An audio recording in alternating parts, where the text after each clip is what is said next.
Hello, welcome. Welcome to part 4 of our series. We're happy to have you here today. I'd like to take this moment to invite you to relax, get comfortable. We're going to start in about 3 minutes. So if you need to grab a drink, a blanket, it's a little bit chilly where I am, not sure if it is where you are. Anything you need to get comfortable and relax so that you can really take in the information today. I'm just going to read the slide on the screen right now. So it is a white slide with mostly black writing. At the top are the icons for closed captioning, sign language, and audio description.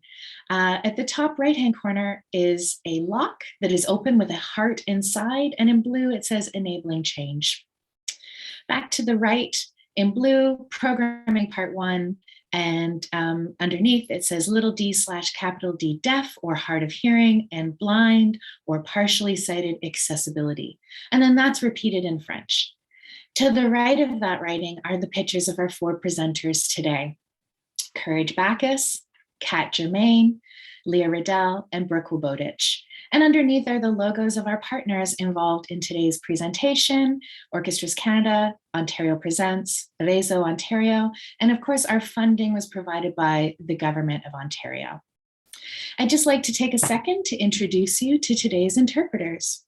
ASL interpretation today is being provided by Vanessa and Christopher. LSQ by Hélène and Nicole. Our French to English simultaneous interpretation is by Merlin and Danielle. Captioning by Lori, and today we have the pleasure of experiencing audio description, which Kat will be providing when she is not presenting. If you'd like to follow along and test the audio description, if you've never had a chance to experience that before, you can do so by clicking on the interpretation button at the bottom of your screen.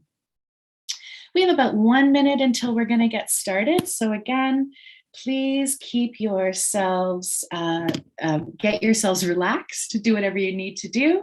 I'm really excited to have so many people here today. This is going to be a jam-packed session. And with no further ado, I'm Rachel Marks. I'm a middle-aged white woman with chin-length purple hair. It's looking a little rocker chic today. I'm wearing purple cat's eye glasses with sparkles in the corner and a black top. Welcome to Enabling Change, Accessibility for the Performing Arts, a 6-session learning series. Before we begin today, I'd like to pass over to Boran Zaza, Director of Communications and Development for Orchestras Canada. Thank you, and end of thought. Boran turns their camera. Thank you very much, Rachel. Hello, everyone. My name is Boran Zaza, and I am the Director of Communications and Development at Orchestras Canada. I am a 30-year-old woman with red hair. I am wearing a white jacket, and there is a piano behind me. I pass for a white person, but I am of Middle Eastern descent. Actually, I'm Kurdish, and French is my 4th language, which explains my accent. I moved to Turtle Island, Canada, 5 years ago. Since then, I have learned a lot about the guardians of this land, and I want to take a moment to recognize the Kanien'kehá:ka Nation as the caretakers of Tiohtià:ke, Montreal, the land I live and work on.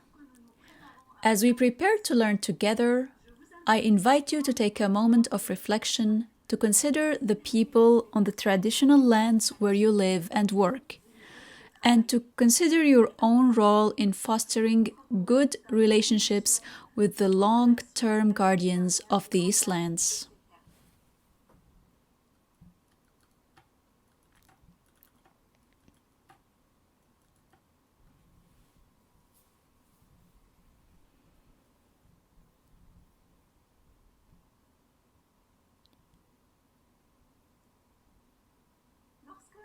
When we started preparing this webinar series, I was a little scared. Scared that I wouldn't be up to the task of preparing communications that were good enough and accessible enough. As we prepared, and with the help of my amazing colleagues and our incredible partners and experts, I realized that the path to becoming a more accessible organization was not simply a straight line. The path begins with recognizing that I didn't have all the answers and seeking expert help and understanding that the most important thing is not to do it perfectly. The most important thing is to start, to get on board. Thank you to the Ontario Ministry of Seniors and Accessibility for providing the financial support that allowed us to get started. To our partners, Ontario Presents and Raison Ontario, and to a dream team of experts. And most of all, thank you for joining us on this journey towards a more accessible performing arts sector. I'd like to turn it over to my colleague Lauren for some technical information. She smiles and turns off her camera. Boran. This is Lauren Drew of Orchestras Canada speaking. I am a white woman in my 20s with gold-rimmed glasses, shoulder-length dark brown hair that's in a ponytail, and I'm wearing a pink or purple sweatshirt. Behind me is a gray wall with a few pieces of artwork on the wall. So I'll be taking some time to walk through tech notes with you, and there will be a few slides showing screenshots. So first, we will talk about using French and English simultaneous interpretation during the session, and also audio description. So to turn on interpretation, navigate through your Zoom controls. Near the bottom, there will be a button shaped like a globe that will say interpretation. You can select that icon. The following options will come up: French, English, or audio description in English. So select the channel that you'd like to use, and you can use it that way. Please note that some of our presenters will be using PowerPoints. Leah Riddel's presentation will be shown on screen bilingually in English and French. Brooke's presentation will be shown on screen in English. For Brooke's, we'll paste a link to the French version in the chat. Next, using ASL and LSQ interpretation during the webinar, make sure that you have the speaker view setting turned on, so that'll be in the top right corner of your screen on Zoom desktop. Please note that the ASL and LSQ interpreters will switch out with their co-interpreter every so often. They'll do that by turning their camera on and off. You can move the video boxes around to reposition interpreters for a better view. Do so by holding the mouse click on that video box and dragging to a place that's best for you. As I mentioned before, Leah and Brooke will be using a PowerPoint, and we'll also be showing on screen a video recording of Courage Bacchus's presentation. So when those screen shares are on, if you'd like to see the interpreter's video more, you can resize the screen share by pressing Escape. To exit the full screen view of Zoom, then you can hover your mouse over the gray line between the screen share and the interpreter's video and drag that to the left in order to increase the video size, decrease the screen share size. Next bit of tech notes, using live captioning during the webinar. So note that this is a real person writing the captions, so there may be a slight delay. Captions are only available in English. To enable captions, in the bottom of the Zoom window, find the live transcript button, click the up arrow and next to live transcript, and then click on show subtitle to start displaying the captions. If you'd like to hide the captions, click that up arrow again, and then click on hide subtitle. Next, a few privacy notes. Heads up that we are recording this session. You won't show up in the recording as your video and microphones have been turned off to preserve internet bandwidth and reduce background noise, but you're welcome to use the chat to interact. Our host, Rachel, will read aloud any broadly relevant comments or questions from the chat, and we will save a copy of the Zoom chat today to keep track of questions. If you don't wish to have your full name visible in the chat's transcript, you can edit your screen name by finding your name in the participant list of Zoom, right-clicking on it, and selecting rename. I'll also note that Fanny Martin, who is our creative producer of this series, she's the founder of Art of Festivals. She will be your main contact for tech troubleshooting by the Zoom chat. So please DM her if you have any tech issues, and we're looking forward to starting. So with that, I'm going to hand it back over to Rachel, and there'll just be a slight delay while I get Rachel's video back on screen. End of thought for Lauren. Lauren smiles. Thanks, Lauren. Go ahead and take your time. I can talk without video right now. So this is Rachel speaking. I forgot to mention earlier that my sign name is an R across my heart, swimming. So Rachel is my sign name, and my pronouns are she and her. Rachel, Today, or R is sort of slightly fingers. For you, and I really can't wait to dive into this work together. Rather than spending a lot of time me talking and introducing our amazing panel, I'm just going to give you a really quick intro here, and then we'll get right to it. The first half of our session today will focus on little d/capital D deaf artists, audiences, and administrators. Our presenters are Leah Riddel and Courage Bacchus. Just an FYI, as Lauren mentioned, Courage is in Alberta this week for Sound Off, Canada's only deaf arts festival, but she has recorded her presentation and will be with us live on Friday at the coffee chat. After our short bio break, we'll be joined by Brooke Woboditsch, who will present on captions and segue into Kat's presentation on audio description, which is for the blind and partially sighted community. As usual, please put any questions that you have in the chat, and I can ask those for you. If we don't get to them all today, I'll put them in the parking lot for our discussion on Friday. While we're talking about Friday, I'd like to take a quick moment to remind you that pre-registration for the coffee chats is required. This really helps us to know what access points might be needed and how many people will be attending. Please note, we will have ASL interpretation at this week's coffee chat. And again, a quick reminder that this series is by no means an exhaustive look into disability rights, equity, or inclusion, but rather is more of a thoughtful approach on how to get started or how to expand the access points that you already offer. Okay, that's enough for me. I'd like to hand over to Leah, who will then hand over to Courage's presentation. Leah, over to you, end of thought.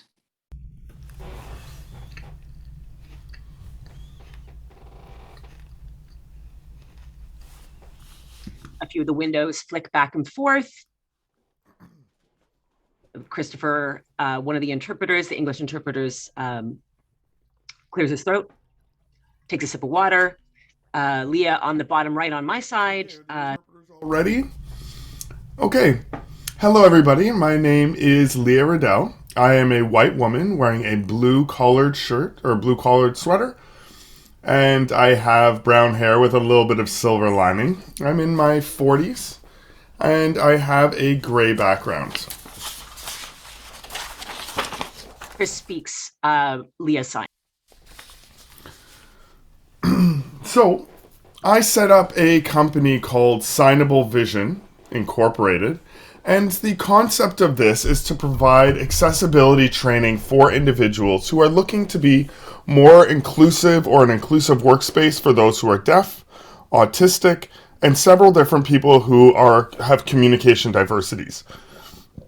So, as an ASL teacher as well, I work with small groups, teaching, and every once in a while, a business or employer will hire me to provide training for them. I'm also an artist, so I do everything sign related, and I do have different pictures and visuals as well as marketing materials, but that I will keep aside for the time being. So what is deaf culture? One slide with deaf. A linguistic minority, and they have shared life experiences around the world. And they have history, beliefs, attitudes, and a myriad of different things, as well as literacy traditions. And there is a very diverse population of deaf individuals. But if you're wondering, how can culture be related to deafness? Well, when you visit another country, they have a different language. And what that means is that they have a culture. And so when you come to Canada, there is culture that is here as well. For example, English and French. They are different languages as well as signed language, which also comes with its own culture. So across Canada, there's about 6 languages that I know of. I'm sure there's many other linguistic minorities. But ASL is one of the recognized languages, as well as Langue Signe Québécois, LSQ. But in Ontario, there is also Oneida Sign Language, which is also recognized, which is an Indigenous language, Maritime Sign Language, Nunavut Sign Language, and there are a few others, as well as Tactile Sign Language. So each region does have their own signs as well across Canada.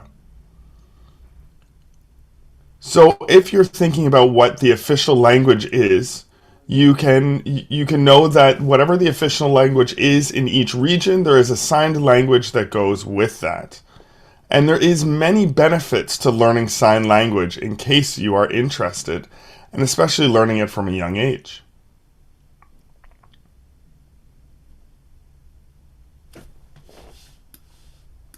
Okay, perfect. Just want to make sure the interpreters are okay. So for deaf community is, now I did speak briefly on culture, but deaf people are different. There is specific culture groups and shared languages, shared values, things that we have in common and traditions. But with language, that's an opportunity for people to share amongst each other as a community and around the world. But there are different identities that are within the deaf community and preferred identities. Some folks, for example myself, I use the term deaf, but there is also different identities such as deaf, deafened, hard of hearing, deafblind, and many more.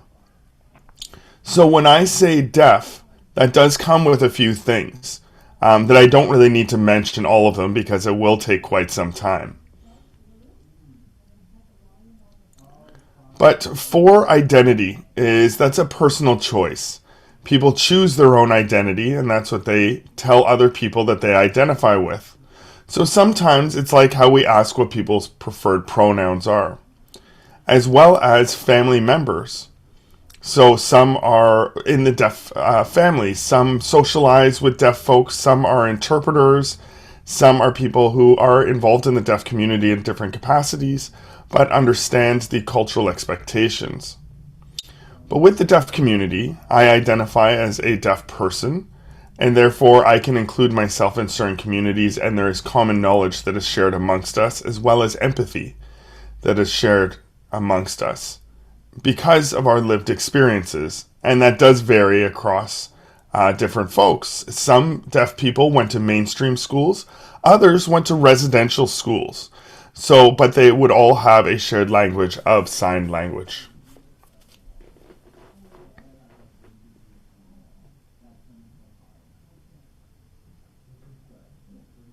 A new slide, sign language. Really a language? Yes, absolutely.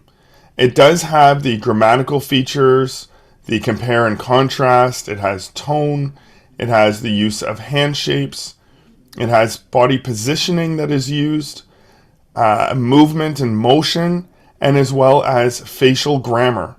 That is also part of the language, and gestural communication or visual gestural communication and visual cues. And all of those things are relative to a word.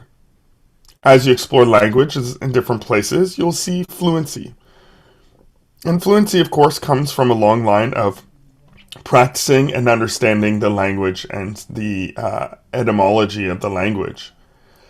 So there is, as I mentioned before, there is body language, facial grammar, and we don't only focus on the hands, but we focus on the entire face and upper section of the body.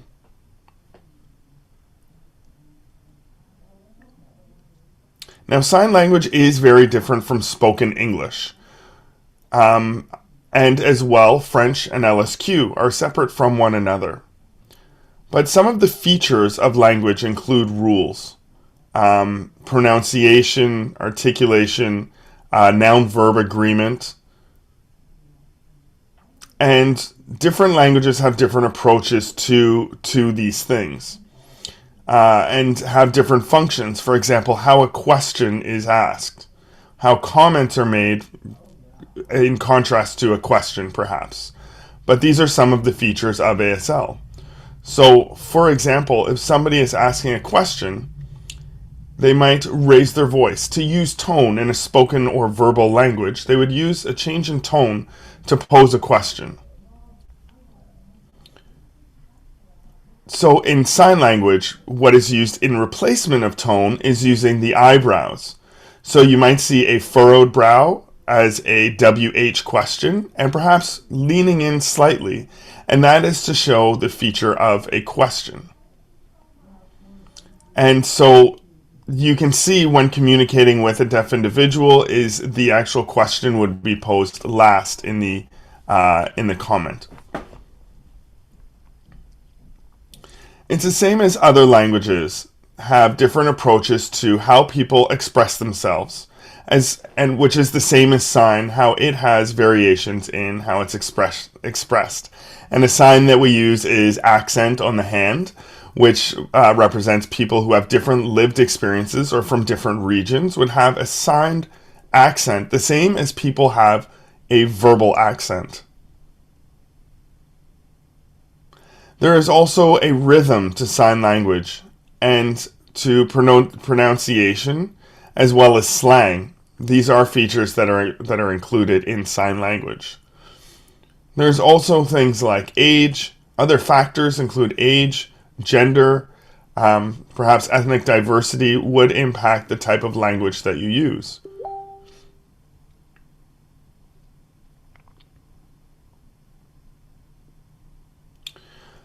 So what is the first is when you look at an environment, or if you have an environment and you're looking around the table at who is represented there, it's important to look at this as a proactive measure and think about why you have the people that are included there and who is important to have at the table. If you're going to be working with deaf individuals, deaf artists, or you're going to have deaf audience members, is you need to have a very far in advance timeline to make sure that you can get everything aligned. For example, even just booking interpreters and thinking about accessibility, you need to start this at the beginning of your planning process to make sure everything works appropriately. Because if you try to employ any of these accessibility measures at the last minute, you may be sorry. But this does create a challenge because a lot of events are created at the last minute or are rushed through and are not done as proactively as would be needed to involve deaf folks. So we hope that people would think about the exposure that they would have to the deaf community, and then having that become the norm for your events and meetings, as well as the budgetary considerations for access and the funding that would have to be created or added to the budget to benefit the deaf community and all individuals and services provided. So there's three things that I want to mention is consulting for theater and for the arts. Is a consultant could work with the director or with the actors to make sure that it's easier for deaf individuals to be able to break down communication barriers that might be anticipated. A consultant could help with that. It's also very important to make sure that there is a support system that is embedded, to make sure that there's also a monitoring process for one another to make sure that it is accessible. And also to make sure that the space and environment is deaf-friendly. A consultant could also work with a team to provide consulting from A to Z of your process. So as a theater consultant is a little bit more of a formal process because there's already things that are common knowledge or that people are aware of in the theater community. So working on a stage, working with actors, props, costume, things like that. So having somebody to go through the process of the training and production process is very beneficial. The second thing is interpreters and interpretation. The role of an interpreter is pretty straightforward. As language facilitators, they provide language and information from one person to another. So you'll often see interpreters during meetings who will be hired for a deaf individual or a deaf actor, for example, to make sure that they can communicate with the director or the production team, to provide that information faithfully between one another, between a spoken language and a signed language, to make sure that there is communication equality. But with the deaf community, it's often that we are the last to know and the last ones that are informed. But you want to make sure that everybody is equal and are equally informed of everything that is happening. When you hire an interpreter to be on stage, sometimes you want to also have an interpreter that is off stage to make sure if there's any social interactions happening, you have an interpreter for that too. So that way, if there's a deaf person in the audience and they're watching, you want to have the interpreter for the deaf person be in one place, so our heads aren't bouncing around like a ping pong ball trying to see all of the interpreters. But it's important for the interpreter to be able to see the audience and to be able to understand what is happening on the stage. Sometimes there's also deaf interpreters, also known as DIs, and they would work with a hearing interpreter. So the deaf interpreter would be on stage, a hearing interpreter would be off stage facing them and giving them the language information to be able to incorporate it into a natural signed language. So they would work with a hearing interpreter. Chris asks a question. Rehearsal process, as well as for the actual production, you would have interpreters in place to work together. As well, you could hire an ASL coach, and the idea is that they would work with the directors, with the actors, and with the artists to make sure that the visual space is accommodating to communication for deaf individuals and for interpretation. So for deaf audience members, you want to make sure if they're participating, they are very clear with what's happening.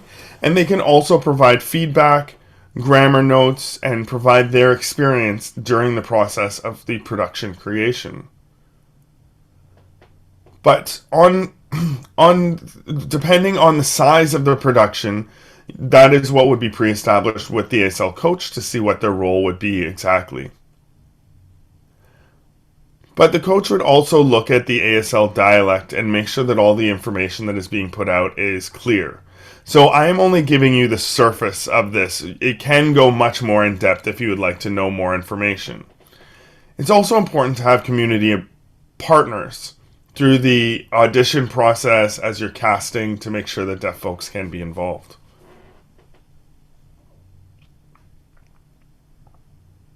So what do we do from here? When we're talking about inclusive communication, we want to make sure that in-house, it's imperative to have inclusive communication.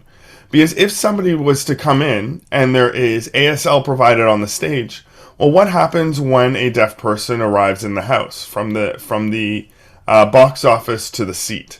So we want to make sure that there is formal communication that is there, which is very key and important.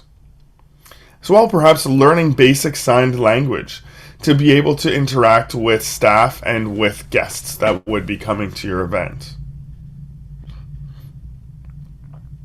Also, perhaps having some friendly signage that would have some signs that are on there. Then that way somebody could take a picture of it, or somebody could refer to it to say there is interpretation here. So thinking about having something, as well as having Braille, is something that would increase the accessibility. And as well, offering online accessible materials is very helpful to provide accessible videos for deaf individuals in case audience members need to know anything about perhaps the transcript, having captions, audio descriptions, things of that nature to make accessible videos.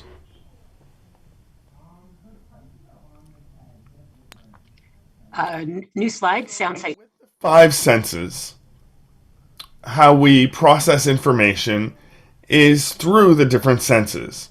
Visually, auditorily, taste, touch, smell, of course. And all those things contribute to what the lived experience of somebody is and how they use each one of those senses. Perhaps visiting something like a museum, The three things that are most often active is sound, sight, and touch. But for everyday life experiences, you may use all five of the senses. So to predict expectations of somebody who is going to be going to a museum is to see different artworks, is you want to make sure that you are including the deaf individuals to make sure they can have a fully encompassing experience. But to include them will help to improve the awareness, the knowledge, and create visual availability of the media that is being shown or of the show that is being provided. Now, this is complex and it is often complex and does need to allow for more time for interpretation. So it's important to think outside of the box for this and to think proactively, and looking at different examples such as captioning might be something that you haven't considered before. But if there's deaf or deaf-blind individuals, there's various needs that they may have for something to be accessible for them.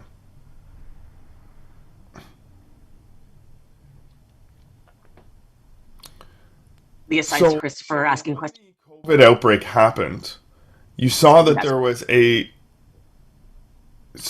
interpreter error, is when there is a stage performance, you can see that there's two individuals that are here on the picture, side by side. One of them is signing and one is a musician. Now, with the theater experience, is perhaps one option is to have the captioning actually on a projection behind the actors. So you can have visualizations be shown on a background or on a projection. Could create more accessibility for everybody to be involved so that they can see the words that are going to be used. There are some deaf individuals who don't even sign, for example, senior citizens, who would greatly benefit from having captions on a projection behind them, behind the stage.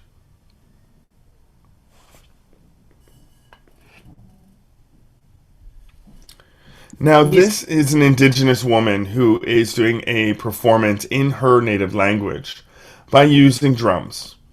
And so something that is great to use is vibrations in some way, or to be able to use kind of like an equalizer when you look at sound and you would have the actual pitch and tones visually, would be really great for the deaf individual to be able to see all of the different sound waves so that they can understand the sound better.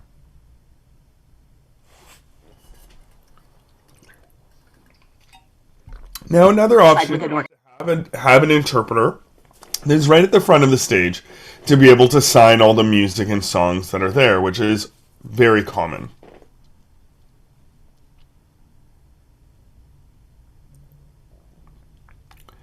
Now, a different experience is if you have a deaf-blind performer. And if they're going to be the performer, so on stage, instead of in the audience this time, we need to look at it from a different perspective. And they would use a tactile sign. So they would have a sign language interpreter that would be off stage, and then another one that would be on stage, as well as perhaps some that are available for audience members. But the idea is that the deaf-blind individual should be able to convey their art or their acting or music, whatever it may be, so that everybody could see and be involved. So there's several different language factors that are included in this process. There are 5 people in the new photograph. And another opportunity for a deaf-blind, or hard of hearing person to be included in the theater is to look at the space that is being provided and perhaps having a designated space. Having a separate area for deaf folks that would be the most visually accessible area for them.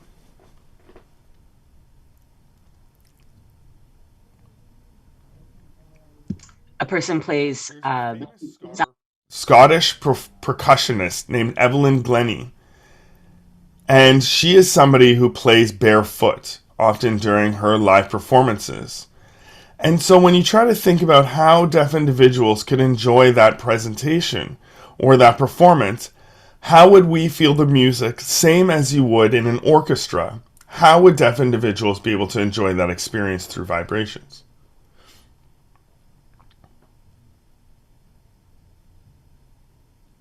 A So person one holds a idea that I'm just coming up with right now is for a percussive instrument is having something like that that the deaf person could actually feel. Or something like a balloon works really well, or a water bottle. You can actually see a water bottle when it is actually in contact with bass. You can actually see the movement in the water bottle, which shows some of the vibrations. But when deaf folks have the opportunity to feel and see these vibrations is when they can feel much more connected to the performance.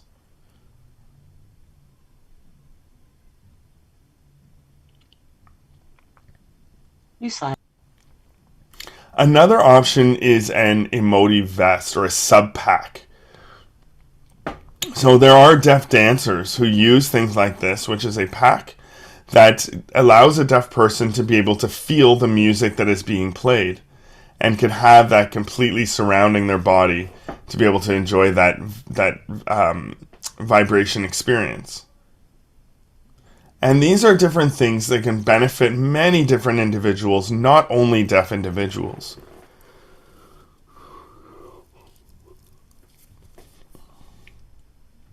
Two hands shake on a new slide. The right thing to do is to make sure that there's equal communication access, to respect people's human rights, to make sure that people have the access to the same information that everybody else does. And when you create that consistency to your approach, you're going to see that people are much more involved and engaged by using their five senses. As well, if you're wondering about access for all and for everyone, everyone can win. If you're curious about more information about being accessible to the deaf community and communication, you're more than welcome to contact me directly. And if I'm not the right person, I can refer you to the right person for sure.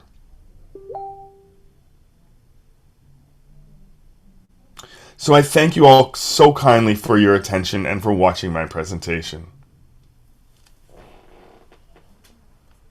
Rachel, back on screen. Thank you so much, Leah. We are going to go right into Courage's recording now. Thank you, and we'll see you on the other side of the recording.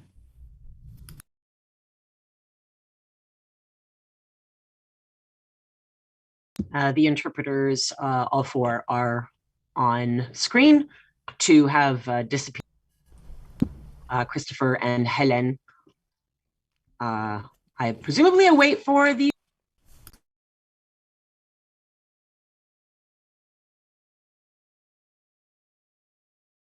Rachel has typed into the chat. We'll be sharing that. Courage in front of a green screen.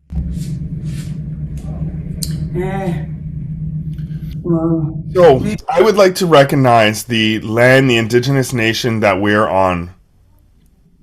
The traditional territories of the Indigenous Nations, including the Mississaugas of the Credit, the Huron-Wendat, the Anishinaabe, the Chippewa, and the Haudenosaunee people,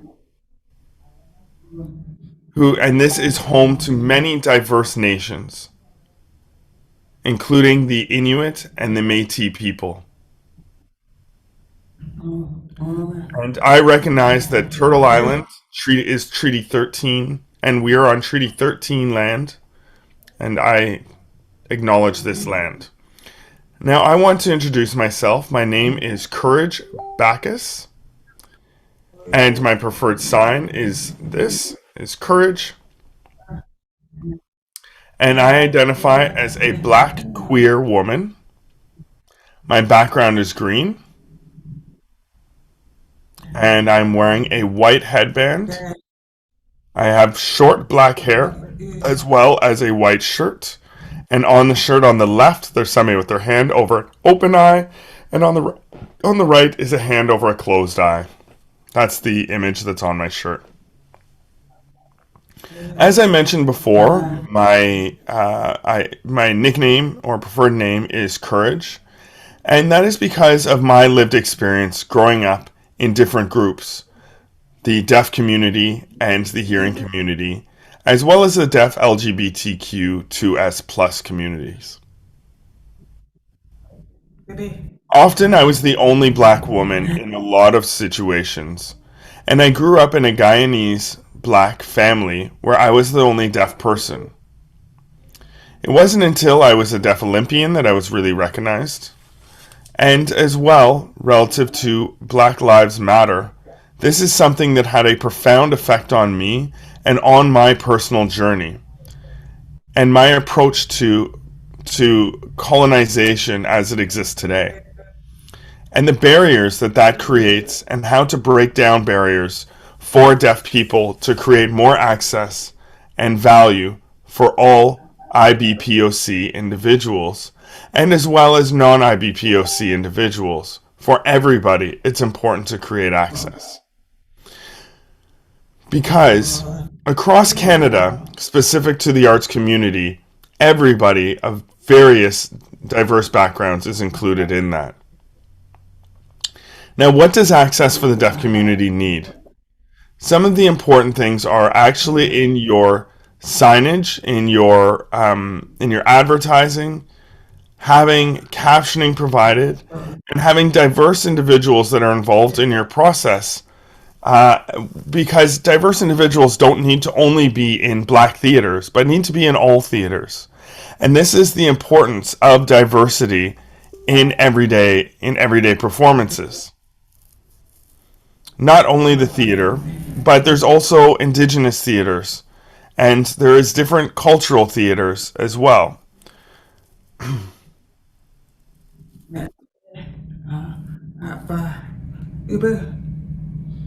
But hiring an IBPOC interpreter for a show that represents IBPOC people might be what is necessary for that accommodation, and to avoid any conflict in language, of course.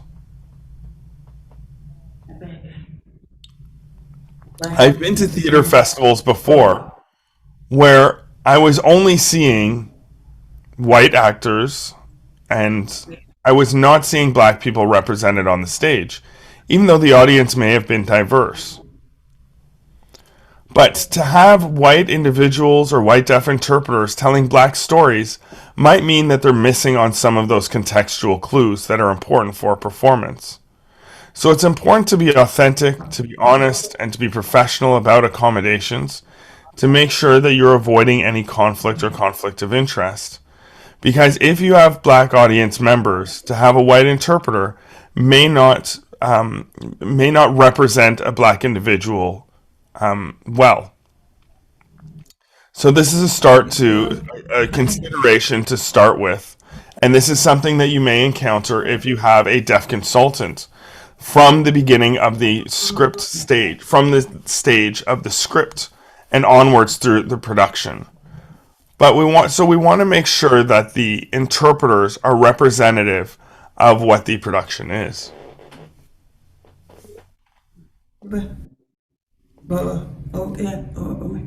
And as well, having interpreters for the opening and closing of the actual presentation is something very valuable, because the performing interpreters may not be available, but it will make it more engaging for deaf individuals to be able to watch. Accessibility is the key. But why should we have IBPOC deaf consultants? Is to make sure that we are creating a safe space for everybody.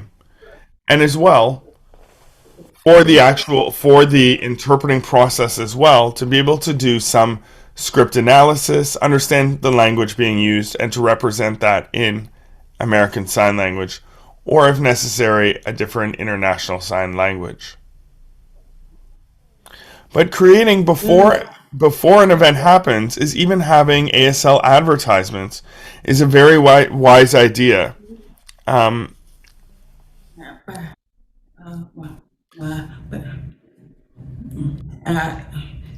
having IBPOC consultants to work with IBPOC cast members is something that can create a safe space for those individuals. And they would also have that lived experience and understanding of what a safe environment is, and to make sure that all people can be included. So when you have IBPOC interpreters or deaf interpreters, is you may get a more accurate representation of the language that will be used on the stage, starting from the rehearsal stage to the final performances.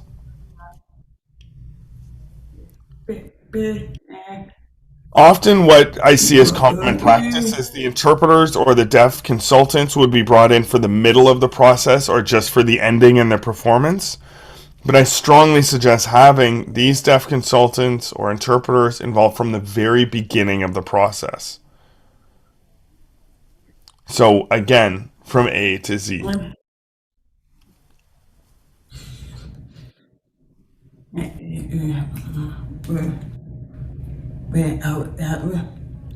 And also allowing us time to be able to do the necessary analysis on the script so that we can rehearse, because it will take us a little bit more time to turn the English script or French script into a different language. So providing time for deaf individuals who are involved is very helpful, because if things are done are procrastinated, that does add a significant level of stress for the individuals involved. From my experience, I have been a arts consultant on several different occasions, and more often than not, it is working with different scripts and doing script analysis.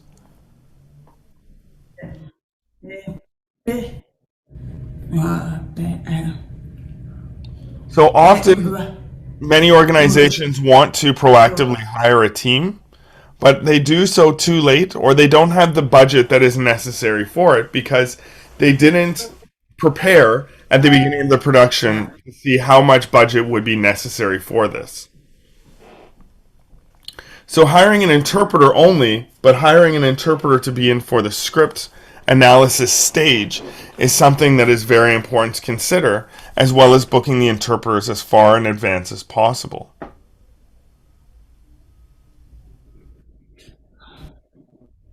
But again, just to emphasize, the key for having IBPOC individuals or having them provide workshops, culture, understanding projects or embedded in projects and some of the work that is being done, it's key to a production to have that leadership and to have IBPOC individuals who are involved.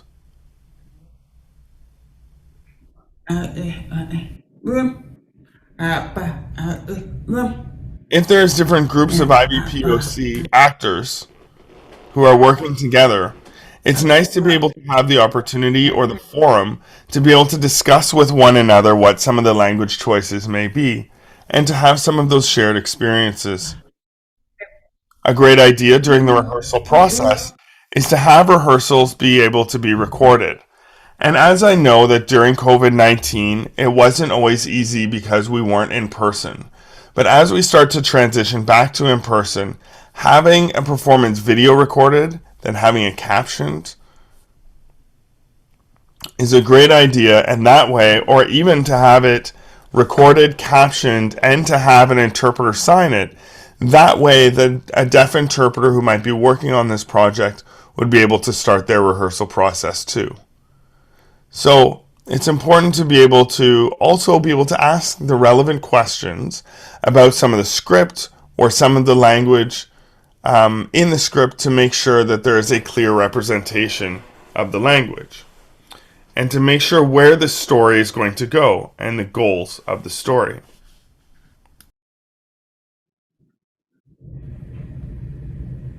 Bridge looks down at possibly a computer or pieces of paper away from the screen, looks back. In IBPOC spaces, I've experienced, my even recent personal experience is with a theater organization that it was all white producers and directors for a black play. And that was something that was a little bit off-putting for me, that I was trying to understand. But that could be actually very dangerous. for people who may not feel comfortable or safe with sometimes very delicate stories.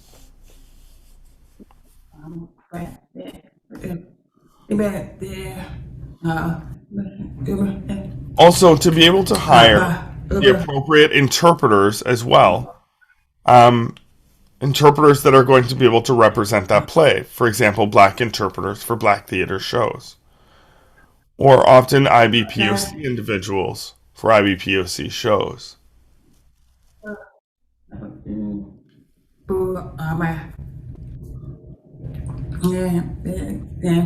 It's important to provide that accommodation for the interpreters as well, to make sure they are best prepared as possible, to make sure they can provide a comfortable and safe space for the Black and IBPOC deaf individuals that are involved. So even having somebody like a greeter at the front of the house to be able to welcome people, show them where their seat is, do some of those housekeeping things, such as letting everybody know, or audience members, where the bathroom or snacks may be. And for the audience that is coming, it's important to make sure that there is a relaxed environment that is also available. Or different IBPOC, LGBTQS+ individuals, often our comfort is compromised. So having a relaxed space is something that is very helpful. So asking those individuals what their preference is, you might get some very valuable information for how the theater is going to be run, if there's going to be captions at an in-person show.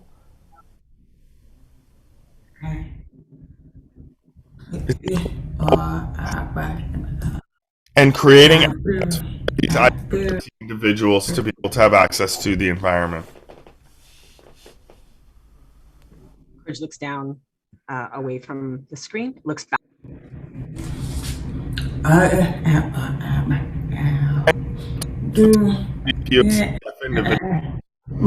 Organization is Toronto Interpreter Service to get IBPOC interpreters, which is a Black-owned organization, as well as to contact me. I do have referrals to IBPOC interpreters, and if you want to use them for your marketing materials or for events to make them accessible as well, you can also contact me.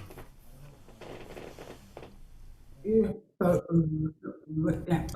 providing interpretation, it's important to understand that providing an interpreter is not only for the deaf individuals, but is for the hearing individuals as well who don't know how to sign.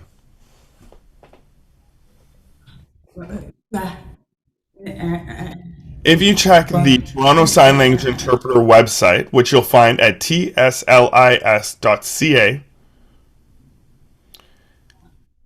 there is an individual named Christopher. He is the president and a partner of mine who has several different resources and referrals, including myself, whose name is Natasha Bacchus. And my email address is natasha.c.bacchus, BACCHUS.com. At gmail.com.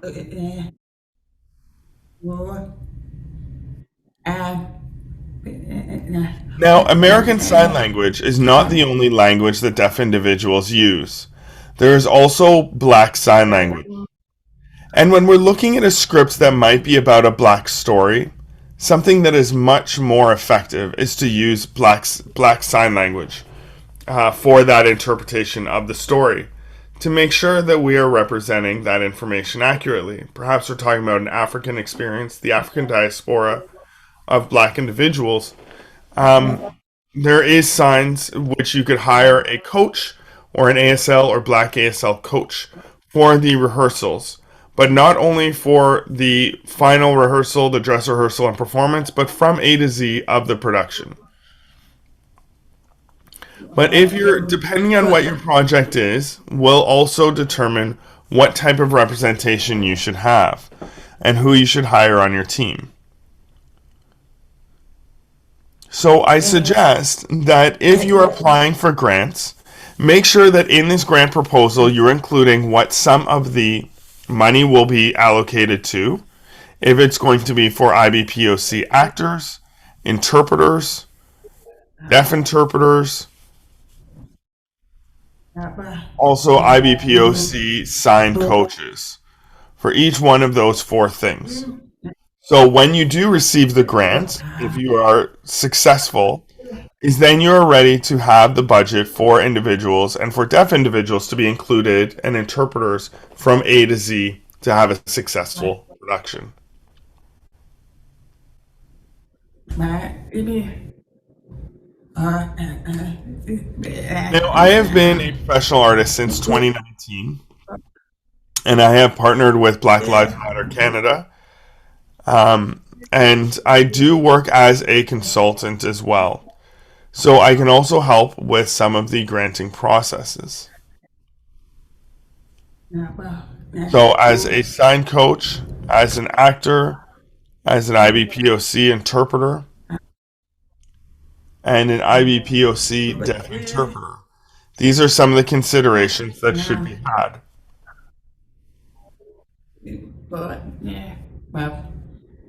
And an IBPOC theater consultant. So five different positions. But that funding for access is absolutely critical. If you have yet to begin the process, that is a good time to start the granting process and granting research. But if you start to look for grants once you've already started the rehearsal stages, is it maybe too late from then? If the media or if the performance you're creating is something that is recorded or is visually recorded, having a deaf filmmaker to help with the editing process is very helpful, because the signing and the spoken language may not always be a perfect match. With a lot of deaf individuals, they may not be the most fluent or confident in signed language, which is why it is always best practice to hire an interpreter for interactions with deaf folks. She breathes and lowers her shoulder. I think if there's anything else I should add. One experience that I had recently, which was also very challenging from beginning to end of the production. The team was ready, the interpreters were there, and the group was focusing on the actual video recording segment. And the interpreters were standing on either side of the camera to be able to see clearly. There was a teleprompter that was there. There was a script and a projection that were available as well. But all of this had to happen in one day, which is very challenging. And there was two hearing interpreters that were there. But for them to do the editing and the cuts and things like that is way too much work and is outside of their role. So it's important to think of these things, again, proactively and as far in advance as you possibly can. And then the interpreter will be able to dig in and be able to create some of those questions, so as providing a recording for them, and for them to be able to see each one of the actors and individuals that are involved in the play. Because if they're able to see the production beforehand, the interpretation will be much better, and that will transfer to me as a deaf audience member, interpreter error. As a deaf interpreter, if I'm the one on stage, then the interpreter will be able to relay that information to me to be able to shadow on stage.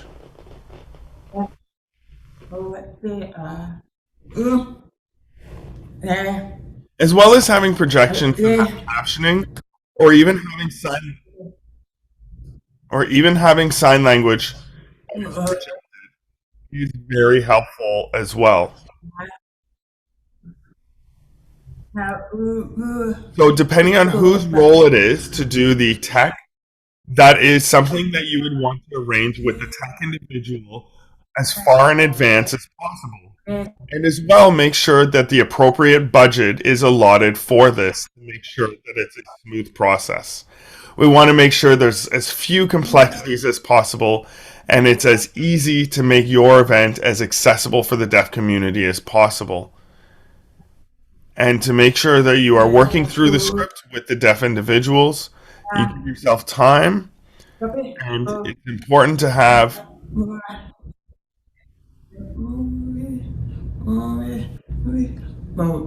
all of the individuals involved have a deep understanding of what the story is going to be, so that they can capture what the characters are trying to relay through the interpretation.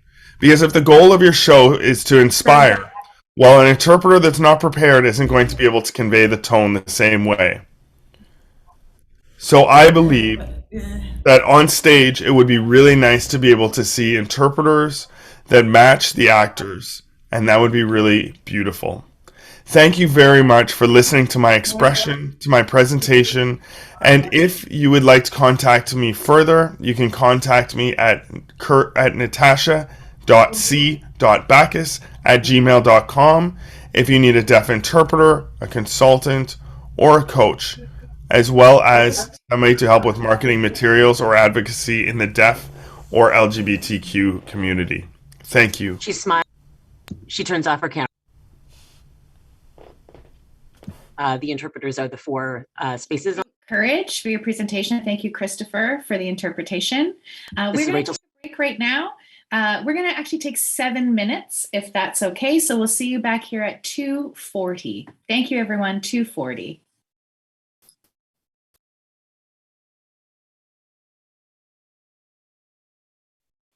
Hello, and thank you for coming back. This is Rachel, and I am going to pass immediately off to Brooke Woboditsch. Thank you, Brooke. Hello, this is Brooke speaking. I'm just going to share my screen. Reads making media accessible one line at a time. Red. First slide has a red background and has our white CCS logo.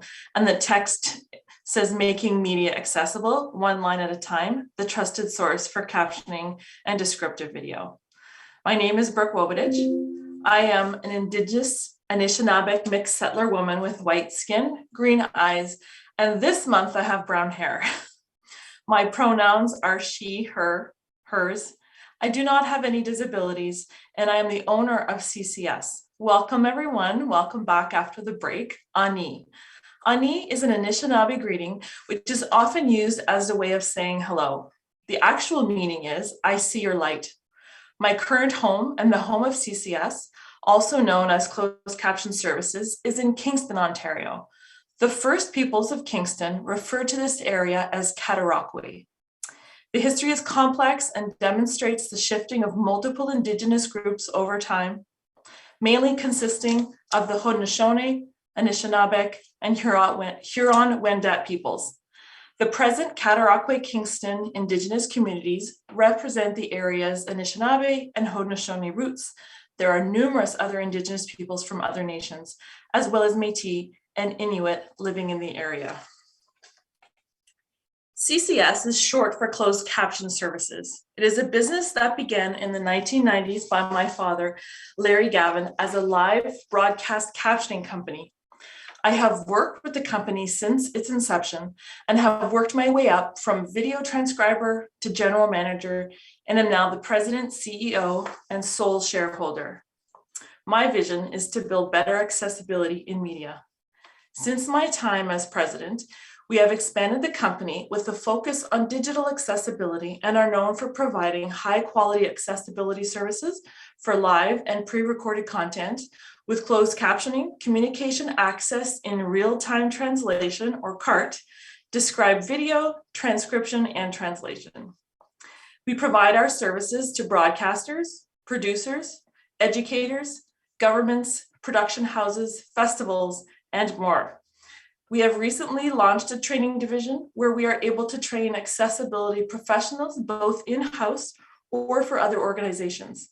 We have recently developed a service that allows us to bring together accessibility-related professionals and disability-identified entrepreneurs and community consultants to create accessibility advisory committees for other organizations. The goal for today's presentation will be to provide an understanding of what live and offline captioning and CART is. I'll touch a little on described video, but I know Kat is coming up to take care of some of that.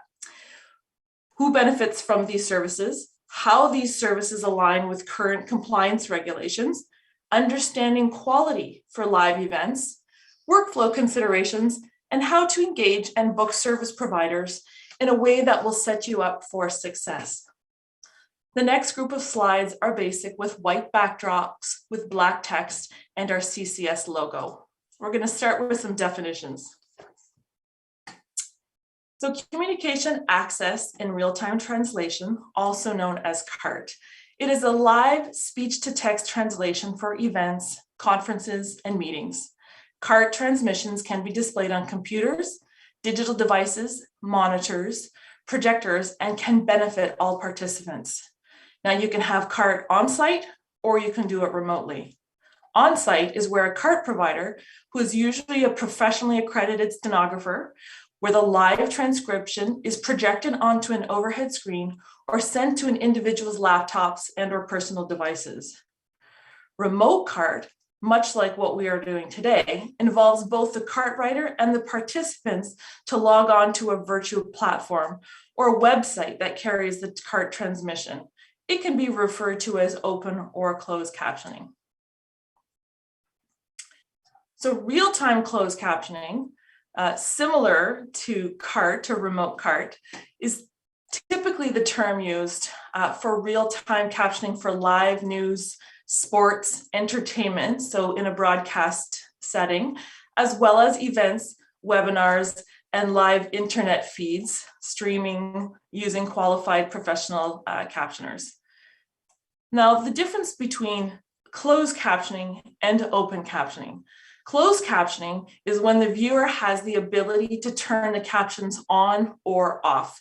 They have a feature, a button, or a setting that allows them to choose whether they want to see the captions or not.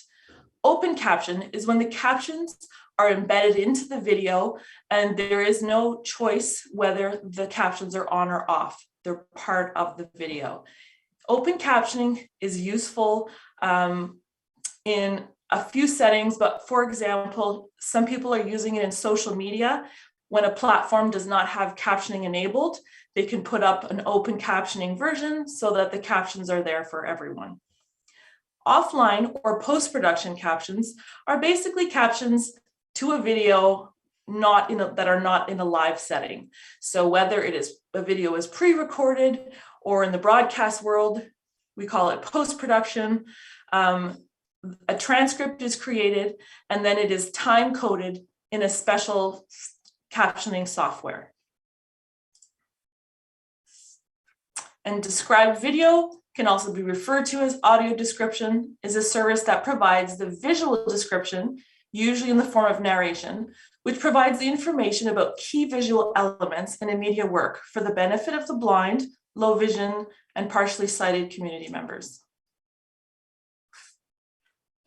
According to the Canadian Association of the Deaf, who benefits? Access to high quality accessibility services mean that you gain participants, increase your audience, and have more engagement with underserved community members, which may represent more than 10% who may be missing the message due to being deaf, deafened, hard of hearing, blind, partially sighted, low vision, as well as second language learners or neurodiverse. According to the Canadian Association of the Deaf, 10% of the population is either deaf, deafened, hard of hearing. According to the CNIB, 1.5 million Canadians identify as having mild to severe sight loss. 7.7 million, or 22% of the Canadian population, reported a mother tongue other than English or French. 30 to 40% of the population are thought to be neurodiverse, for example, ADHD, dyslexia, or the autism spectrum. Underserved communities make up a pretty large percentage of our society. This slide has a white screen with a variety of graphics like a judge's gavel, checkbox, a caution sign, question marks, and gears. A white man in the center with his back to us, looking up at the text on screen, which says compliance in big black letters. Here are some of the regulations associated with digital accessibility services. In Canada, the CRTC mandates that all broadcast content must be captioned and all primetime content must offer described video. As well, captioning and described video services help broadcasters, government agencies, and organizations with AODA compliance, which is the Accessibility for Ontarians with Disabilities Act. Something a lot of business owners don't know is that as of January 2021, depending on the size of your company, certain websites are required to be fully accessible. This means open or closed captions must be provided for both pre-recorded and live video and audio content with a transcript that includes described actions. Audio descriptions must be provided to all pre-recorded video content in synchronized media. CCS launched an accessibility campaign with the purpose of highlighting community members who benefit and rely on accessibility video services. As well, this provided an opportunity to show what accessible videos can look like. The version I will be showing is the teaser highlight for the video series, which can be viewed on our YouTube channel. There are ASL versions on our channel as well. This video is an example of extended described video with captions that by necessity include descriptions in the captions, since we must always caption what is heard. Extended DV, short for described video, is when a video is edited to allow more time to describe the visuals. Often there is little time to fit in descriptions between dialogue. The transcripts created from the caption files from these types of videos can also be utilized for website compliance and allow an opportunity to provide access to the information in a different way. Since this video has captions, I'll take this opportunity to let our cart provider, Lori, take a wee bit of a break.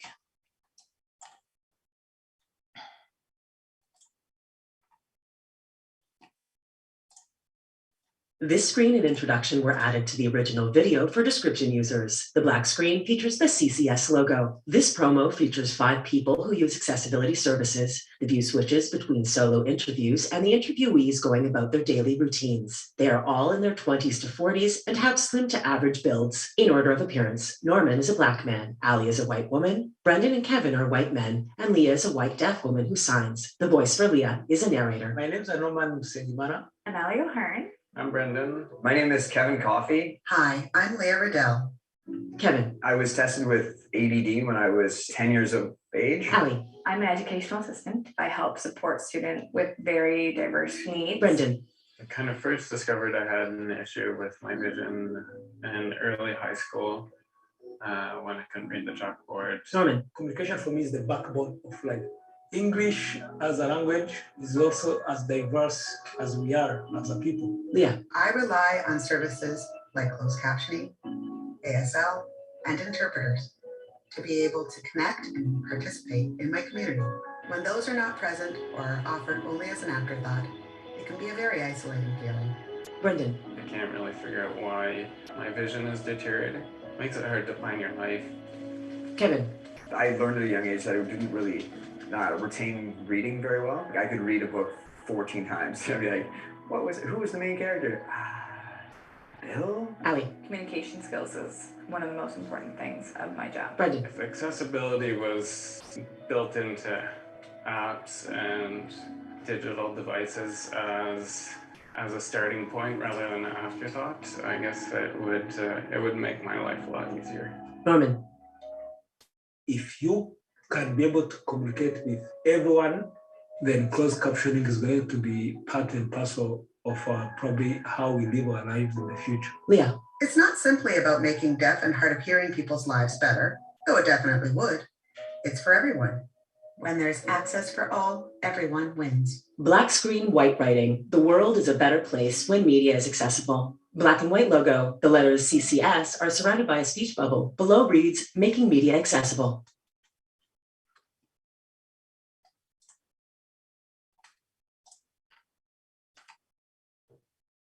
Sorry, just moving my slide forward instead of backwards. I hope you enjoyed that video. I'm sure you recognized Leah there in our video. As well, there are other contributors to this series that are here today, such as Germain, who was the voice for the audio description. And as well, on our YouTube channel, we also have ASL versions of our videos, which were done with the help of Christopher Delage from Toronto's Sign Language Interpreter Service. So I'd like to talk a little bit about quality for live events. And it looks like I've got 2 minutes. So lots of information to get in a short amount of time. So CCS transitioned from during the pandemic to a long list of non-broadcast clients throughout the pandemic. And the challenge with non-broadcast clients is the lack of understanding of what is involved in live captioning, what to expect, and how to assess quality. As well, many clients have expectations that CCS would be experts in all platform types and be able to troubleshoot technical workflow issues that were not chosen or set up by CCS. Many clients come to us with a variety of virtual platforms and streaming methods with industry-specific content that is not widely known, sometimes with multiple language requirements, and often with presenters that speak beyond the 180 words per minute average that you might find in mainstream news. These scenarios add a level of complexity that is beyond what is typical for the broadcast industry and often organized and assessed by individuals who are new to the caption industry. So in order to understand captioning, we must understand live broadcast captioning. So I'm going to try and rush through a little bit here. So the CRTC is the regulating body that assesses closed captioning and the accuracy. The CRTC requires a minimum score of 98 using the NER method and requires 100% accuracy for pre-recorded captioning. It is also helpful to understand the NER method. There's more information about the NER method through NER Canada. The link is there, and I can also provide it a bit after. But I am going to move forward so that we can get a little bit more information in about how to engage with captioners, with captioning companies. So before I do that, I just wanted to touch on 3 different types of captionings. So we have stenographic captioners, which is, you might know them as court reporters. They're using stenograph machines. They are usually certified and have been working in the business for many, many years. This is what we are using today, and they can achieve the best accuracy in complex situations such as today. Re-speaking is a captioning technique that produces live transcripts and captions using voice recognition technology. And automatic technologies, I think we are all aware that we see them, and they can provide an access instantaneously to many situations, however, cannot produce name spellings, industry terminology, or accents very well. I'm going to skip through the next 2 slides, which would go into different workflows. It's a bit technical, but I'm happy to follow up with anyone after today, as well as go through some of that in the coffee chat. And so before we close up, I just wanted to talk about 2 things. So about Stream Text, which is a helpful tool that can allow live transcription and captions. It connects cart writers or captioners to a unique URL that viewers can view on their phones, on their laptops, on their computers. It can be projected onto video. And the nice thing about Stream Text is that it can be used when platforms don't have third-party enabled captioning, but can also allow viewers to customize the view of, for example, the size of the font and the contrast. So just to finish off, I just wanted to give a little bit of advice to help you set up for success if you are planning to have live captioning in particular for an event. To help you find a reliable agency, make sure you contact multiple providers, get a quote, find out their structures, their protocols, and be sure to ask them what method of captioning they are using to provide their services. Make sure you choose an accessible platform. If you have a platform that you are using or participating that it's already been chosen, you can take a look at StreamText. Make sure to plan ahead, as the CART industry is extremely busy, and it has been throughout the pandemic. And so make sure you plan ahead and book a few weeks ahead. Include access in your promotion. Provide lots of preparation materials such as name spellings, land acknowledgements, industry terminology. And because it's such a difficult, intensive type of work, make sure you plan break for the resources. Thank you very much for having me, and I'm going to pass it on to Kat Germain. Hi, Brooke, it's Rachel. Right before Kat starts, we just have one comment in the chat box about re-speaking. So I was wondering if you could just briefly talk about that for a minute for us. Sure. So our company doesn't provide re-speaking. We choose we choose stenographic captioners, but it uses a voice recognition software so that the provider, it trains their voice. It's trained to understand their voice. So much like in language interpretation scenario, if you're going from English to French, where someone is interpreting or translating in real time, it's similar to that, although it's the same language. And so they're repeating what is said in live time, and they're adding the punctuation as well, and then they can transmit the captions that way. Thank you very much.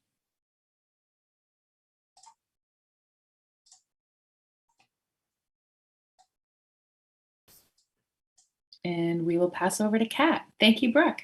Thank you, my pleasure.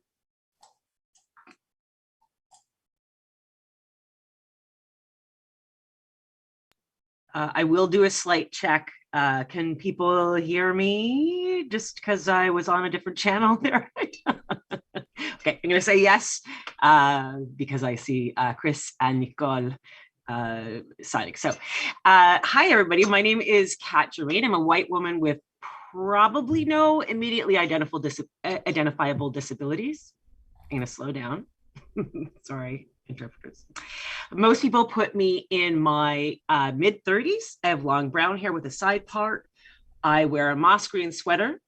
I'm in my living room in Chibuktuk, which is colonially known as Halifax, and it's the traditional land keepers here are the Mi'kmaq. To my right is a wall filled with picture frames that are all different sizes, shapes, and colors, and things inside the frames. I have been describing for over 12 years, which makes me a bit of an old fogey in Canada. But before, I was helping facilitate workshops with disability identified or deaf artists.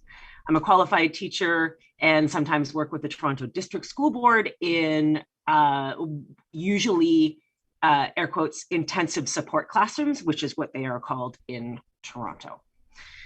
I was trained through an organization called Picasso Pro, and they got funding, well, I guess about 12 or 13 years ago from, I cannot recall, Sun Life, something. In any case, they flew somebody in from California, and I got trained. So I do training now, and I have described just about everything you can think of, and in several corners of Turtle Island. Recently, I was awarded a Canada Council grant, and I'm working on a national research project about what description users actually want from description. And a part of that research will include likely cited, but not exclusively, actors and presenters to figure out specifically who are IBPOC and or disability identified and or fat activists, basically to find out what the language is that people use for themselves to identify themselves and to figure out if there's anything across the country that works for many people, or at least possibly is not specifically offensive, which is obviously not great, but as I'm sure everybody knows, language changes regularly. So for anybody who is not sure, audio description is simply the verbal or sometimes written description of visual things, and blind and partially sighted people at this time use it the most, but there are quickly rising numbers of people in other populations, which include people who have sensory sensitivities, who have a less range of motion of head, neck, and back, and generally are not accessing the screen or the stage or the space in one way or another. These days, it's also long haul truckers, people who just are on their cell phones, that they are, on Zoom and they're on the cell phone and they can only see one person at a time or whatever. So in audio description, which I will also refer to as AD, in English-speaking North America, is an umbrella term, and there are some offshoots, including described video or descriptive video, as Brooke mentioned. This is exclusively for recorded content, or visual translation or visual interpretation for art and museums, ultimately where describers' words are the only source of access to the work at all. What we do is both an art of accurately and vividly representing the works, and a science of understanding the way that listeners effectively process and retain the information. Any creativity, what we do, presents itself through the art of balancing established recommendations or standards, which I am having a bit of a challenge with these days, the needs of our listeners, sensitivity regarding our diverse cultural and linguistic landscape, particularly with language surrounding identity, how to best honor that thing that is being presented, the artwork, the film, the whatever it is. And I will also say I echo Leah, Courage, and Brooke's ideas, as many of them are transferable in many ways to description users. And so some of those things are a long lead time for your crew, cast, and in this case, a describer as opposed to an interpreter, to get the word out to the community. Having inclusion as an early step, not a last step, and having people who are culturally fluent, or at least highly competent, to work on the piece that is being presented. So generally, for anybody who doesn't know, in a theater space or in a conference space, well, a theater space of one kind or another, the describer would sit in the tech booth, and sometimes the audience. For anybody who knows the Crow's Theater in Toronto, the tech booth basically is in the audience, and so I have described from the audience. Most often, the audience members will listen to the description from a single earpiece so that they can hear the event and then also the describer. For described video, we record our voice, and often it would be called, I guess, open described video, because it's somebody watching their TV. Maybe in movie theaters, they would be listening to, in a movie theater, they'd be listening to an earpiece of some kind. My foundations and focus are very specifically centered on disability, justice, and equity.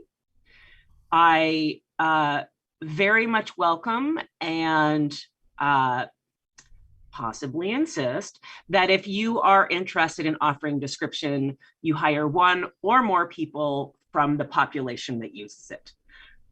For me personally, a significant part of that is including people who use audio description into the process of creating it. So this includes voice actors. A few attempts at co-writing, they're a little negligible. We're getting there on that. That's part of the research. Some basic sound editing or perfect sound editing in some cases. consultation and co-teaching. And I will say a little caveat about consultation is that I feel personally that a lot of people who are deaf or disability identified get relegated into consultation roles, and let's diversify. And as a side note, what I said a little bit earlier about standard methods of description, particularly for rural and remote communities, there are a lot of communities that could potentially benefit description, but don't have the dollars to fly people out.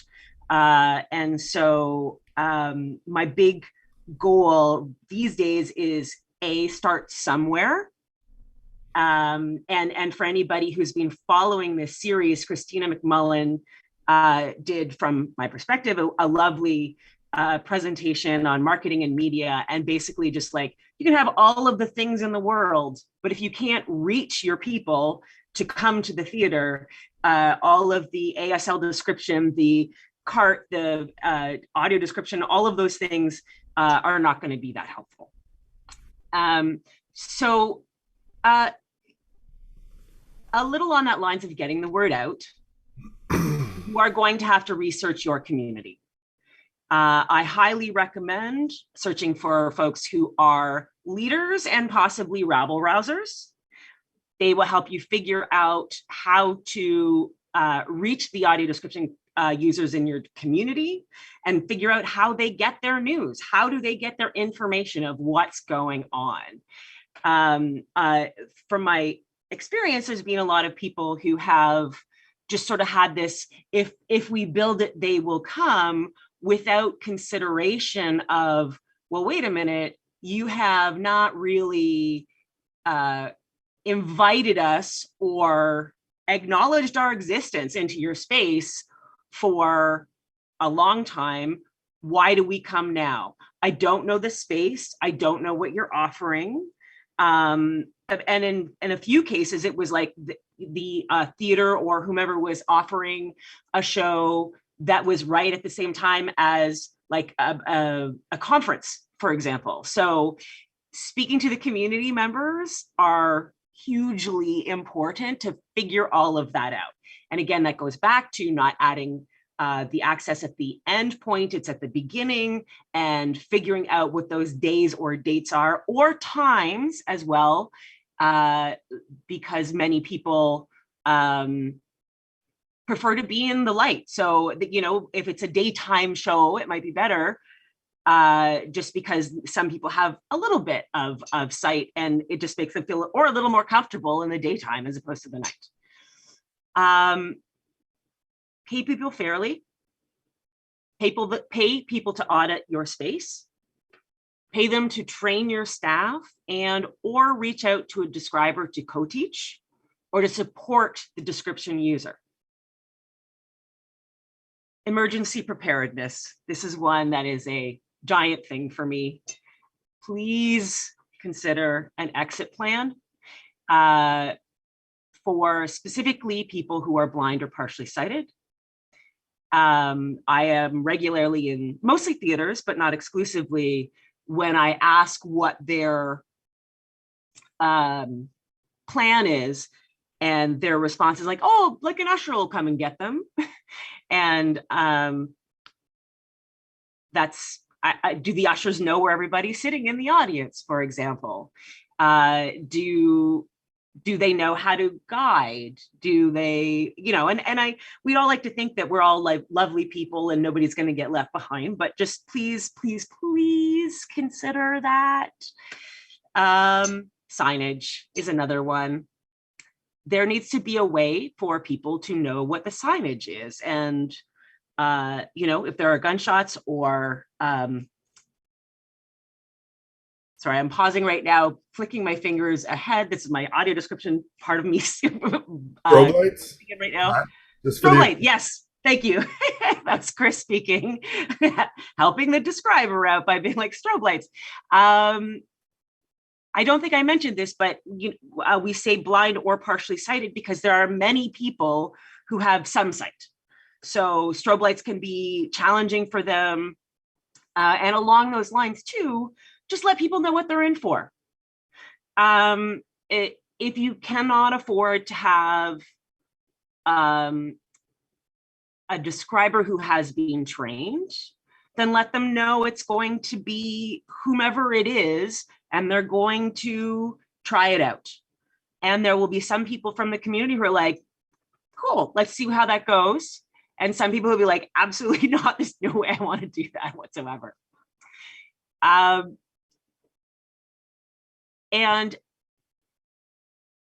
one of the other things to consider is,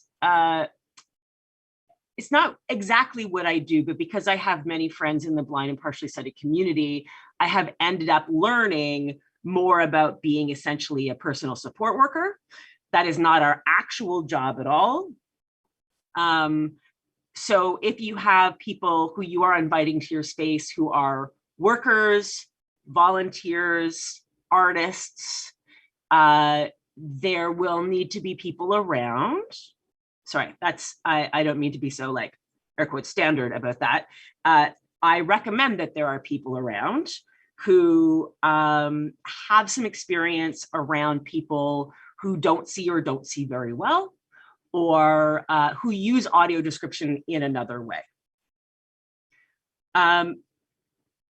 Audio description is used in just about anywhere where there's a thing that's happening that the majority of the people there can see.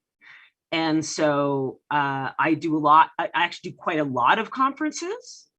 And I mean, sports is not actually technically, doesn't have to be, excuse me, described. Brooke spoke a little bit about the rules about description.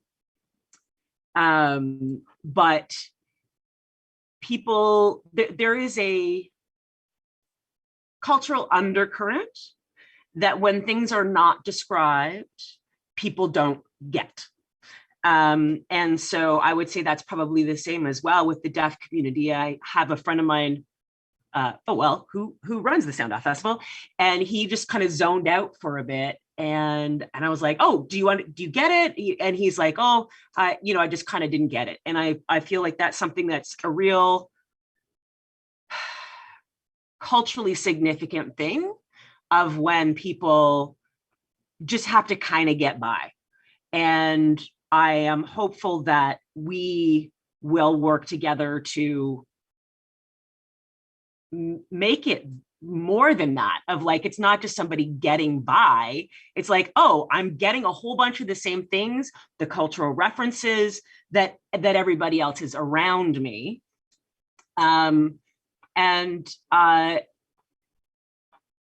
Yeah, so I just, that one cut me to the core a little bit, of realizing how much people who are blind or partially sighted don't get it, because nobody's told them what's happening. And so yeah, etiquette is another piece of it that was sort of touched on in some of the other presentations. Ultimately, I mean, there's some just very basic rules, which I hope that people would instinctually identify, which would be, you don't touch somebody unless you ask. If you're coming up to them, just tell them who you are and what your role is at the space. Things like, nice to see you, or did you watch that movie? Those kinds of things are regularly used by the blind and partially sighted community. But I will say my own personal pet peeve is, as you can see, the ... because that's a little too specific for me. I've also been aware of many people, just somebody will come up who's got a very clear white cane or a dog and say to somebody, where's the washroom? And then the person will point and say over there. So it's a little bit of a reframe in many ways of just like, how do we just rethink our language in a lot of ways.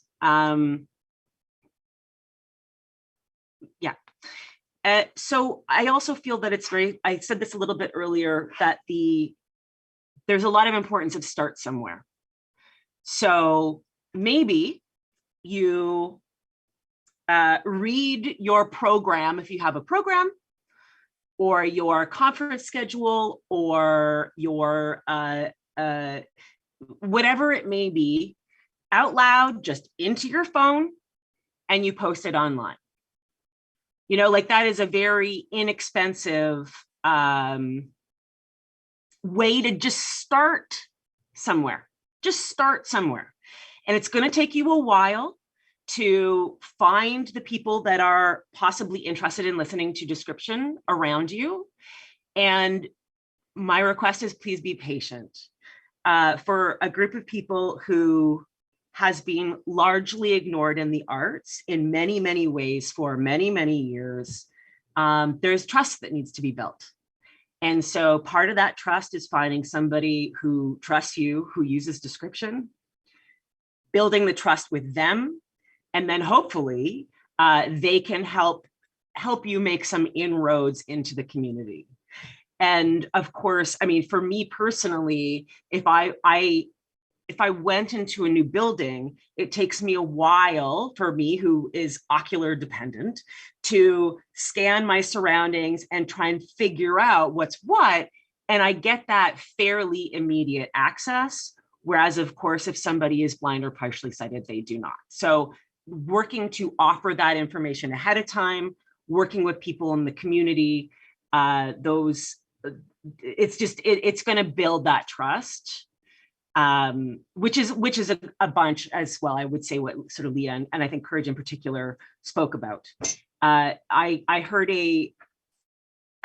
I'm sorry, I cannot give the reference, but I saw a funny thing, and I heard a funny thing about, you know, adding, like the idea of adding access at the very end was kind of akin to baking a cake, but not putting the eggs in and then just cracking them on the top after it's baked. And so, okay, it's got eggs in it, air quotes, but it's not really quite the thing. Possibly it's edible, but you know, it's a step, but it's not the step that I'm hopeful that we will want to continue to take.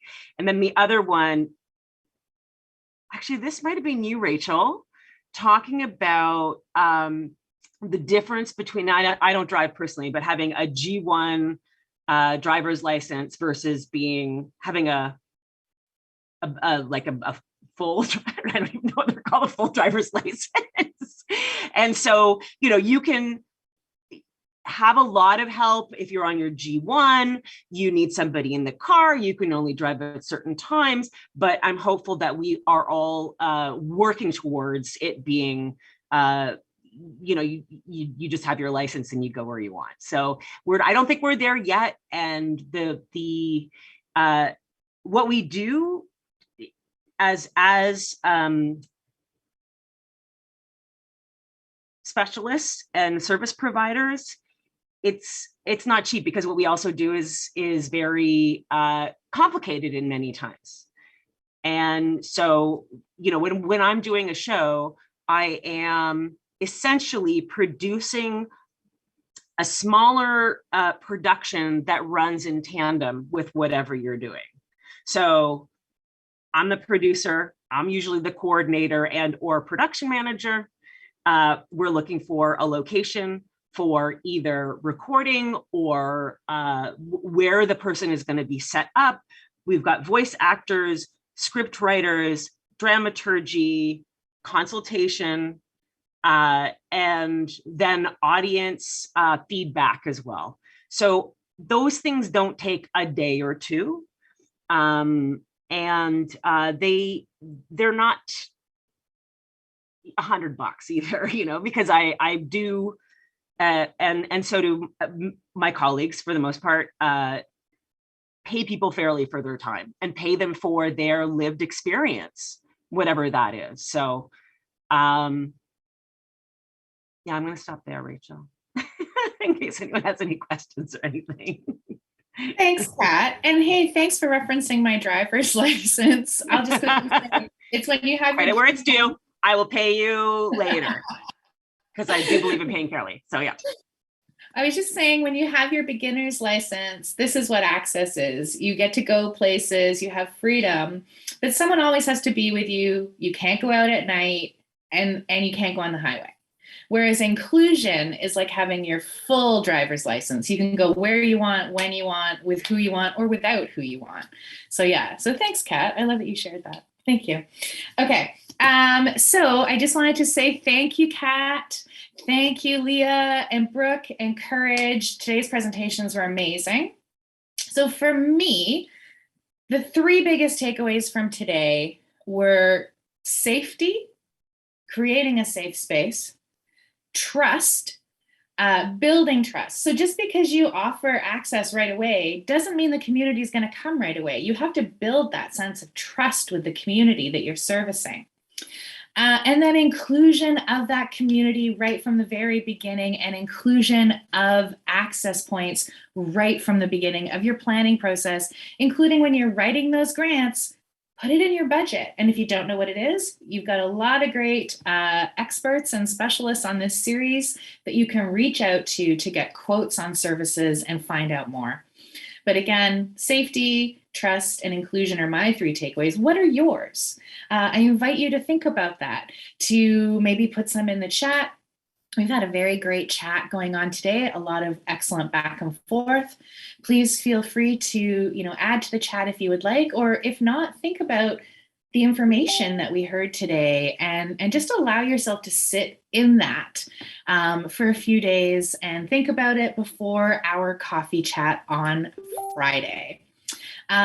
So again, thank you to Leah, Courage, Brooke, and Kat for taking the time today to share their knowledge, their insights and wisdom. It's been a pleasure experiencing these presentations, and to everybody who attended today, thank you. And to those of you who are watching this later as a recording, thank you. Have a great day, everyone. I'm going to turn over to Lauren, and that is the end of my thought. Thank you. Thank you so much, Rachel. This is Lauren from Orchestras Canada speaking again. Rachel, you're a great host. Thank you so much for your recap and all that you've done throughout the session. A few other thank yous. First, to the Government of Ontario for generously funding this project through Enabling Change. We're so grateful, so excited that we've been able to do this.